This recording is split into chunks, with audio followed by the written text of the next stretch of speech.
And Jessica Brummer joins us in studio this morning. Good morning. Good morning. And, of course, from the Durham Museum. Yes. We have an amazing exhibit that you have out there. I had a chance to go through it. You actually were my tour guide. Yes. What a I took blast. a picture on the camel. I did have a camel shot, yeah. It's the Lost Egypt exhibit. How's that going? It is. It's going wonderfully. It is so cool. So it's called Lost Egypt, Ancient Secrets, Modern Science. And it's up now until the beginning of September. It's a good run. It's a good run. It's kind of our long summertime exhibit. So there's lots of hands-on stuff in the exhibit for kids to do, but also pretty artifact heavy, kind of on the back half of the exhibit, where there's lots of really cool, authentic Egyptian artifacts to see. So. Well, and that's the thing is you were telling us that it's so authentic that you actually have a real mummy, not just a picture of one, not a makeup of one, but a real mummy. I know. She's probably the most kind of buzzed about piece in the exhibit. It is a real human mummy. Her name is Annie, which is short for anonymous because they don't know who she was. Yeah. So the exhibit displays both her mummy and her sarcophagus. And the cool part about the exhibit, kind of the modern science piece of it, is that it talks about how we use technology that's available today to sort of find out information about this young lady that never was known before. So using things like CT scans and X-rays tell us her age and maybe how she died and those kinds of things. So that part of the exhibit is very, very cool. Nice. And big for kids, too. Yeah. I was talking to someone the other day that said that their daughter had been back like 5 times and she just loves the mummy. But wow. The beginning part of the exhibit kind of gives kids the experience of what it would be like to be on a dig site, kind of how they recover artifacts, those types of things. You can build a pyramid, reassemble some fake pottery, that type of thing. But then we also have an area in our small gallery off to the side of the exhibit called Pharaoh's Play Lab, where there's kinetic sand, there's Egyptian storybooks, just all kinds of different stuff, and that area is really focused on kids, obviously. And the camel. And the camel, yeah. Which we had a little social media contest, and the camel we call Marood, which is Durham backwards, which I'm pretty sure would be Marud, but Marood sounded more Egyptian to me. It works. Yep, that works. So yeah, the camel, we normally don't allow photos in the gallery, but this specific exhibit has a photo op in it. So it is a life-size replica of a camel, and as you experienced, you get to climb right on and take your picture. So we've seen some pretty interesting photos of entire families packed on top of the camel. So, no kidding. It's a lot of fun. It is. Now, the exhibit runs from what time to what time during the day? So right now the museum is open on Mondays. Typically we wouldn't be, but during up until Labor Day we'll be open on Mondays. So we are open 10 a.m. to 5 p.m. Tuesday nights we stay open late. So we're open till 8 p.m. so people can come after work.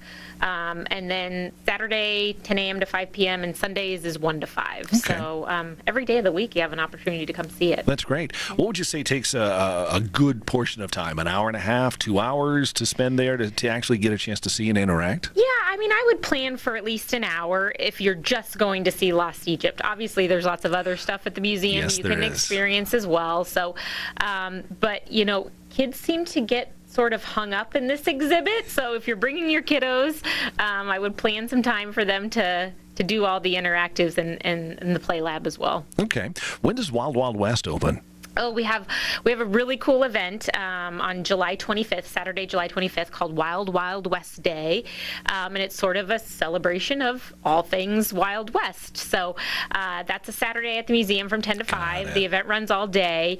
We set up in the parking lot and inside, and we have everything from blacksmith making to Dutch oven cooking, roping, horses. You name it. It's sort of an all things Wild West. We have real cowboys that come in and do a shootout for us. So a super fun event for the family. Wow. Yeah, so it'll be a lot of fun. That does sound like fun. Awesome. Throwback to the old cattle days here. Yeah, no question. Now, something else you were telling me about sounds really delicious will be root beer floats. Root beer float day. Now, do you say root or root? I guess I say It's root beer float, right? Root beer. I was just Beer. wondering. I don't know, root beer? No, definitely root. Now you have me second guessing myself. Maybe I've been saying it wrong. No, obviously one of the main attractions at the museum is our original 1931 soda fountain. It's awesome. And one of the treats that has been served since the beginning of time in a soda fountain is a root beer float. And there is an actual national root beer float day, as there is with everything, it Makes seems sense. like these days. Yeah.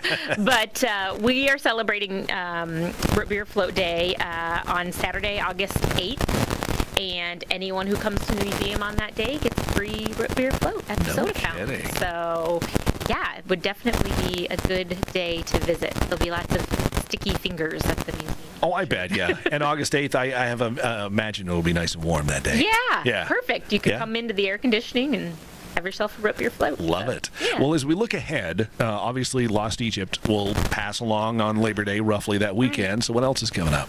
Yeah, so when Lost Egypt closes, our next traveling exhibit that opens is the BBC Wildlife Photographer of the Year. Wow. Which is going to be very, very cool. It's our first international exhibit that we've had at the Durham.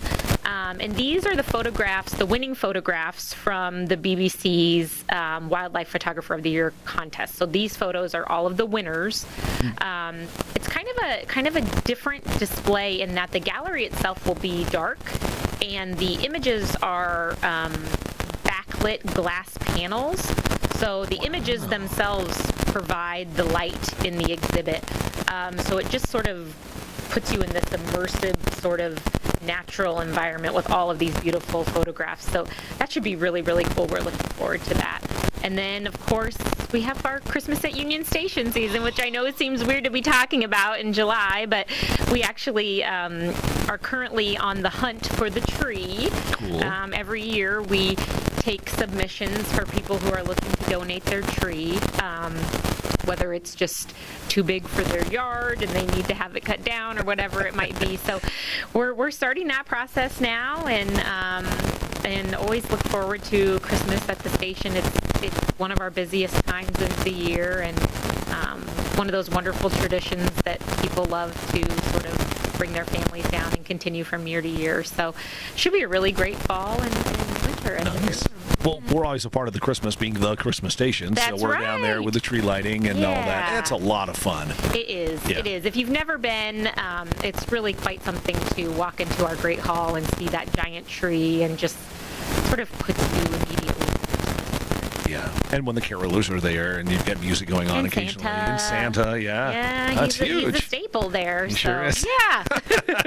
Excellent. Well, anything else pop into your mind? I think I always like to tell people that we have all of these wonderful things happening year-round at the museum. So, if you come once, think about being a member, because it really pays for itself if you visit more than once during the year. And then you get the benefit of seeing all of these exhibits, coming to all of our events, and it's all for free when you're a member. That's so true. just something for people to keep in mind. Right. We always love when people become members of the museum. And the website is? The website is durhammuseum.org. All right. And I've seen some Facebook posts. I'll throw them on our star page every now and then. Yes. Those look-backs are amazing. Yeah, we have our photo archivist, Bill Gonzalez, does Bill's Flashback Friday every 2 weeks. And so he works in the photo archive, and he is a lifelong Omaha resident, and so he knows a lot of the history of some of these photos. We have over 800,000 images in our photo archive, Wow. which is crazy. But he picks one out that has kind of a special meaning and a story behind it, and those are probably some of our most popular Facebook posts. People love to hear those stories and see those photos, so definitely follow us on Facebook and check that out. Sounds good. Jessica, as always, thanks for coming in. Good to see you. Yeah, good to see you too.